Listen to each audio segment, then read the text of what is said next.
Сырбойлық шеберлер таза былғардан заманауи үлгідегі аяқ киімдер тіге бастады. Өңір үшін тың бастаманы 23 жастағы кәсіпкер Оразай Қалымбетов қолға алған.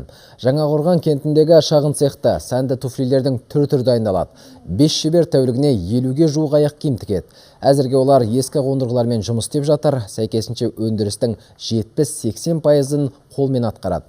Өнімдері ірі сауда орталықтарының сөресінен орын алып үлгерді. Қазір жас кәсіпкер жеңілдетілген пайызбен несие алып, цехты жаңа қондырғылармен жабдықтауды көздеп отыр.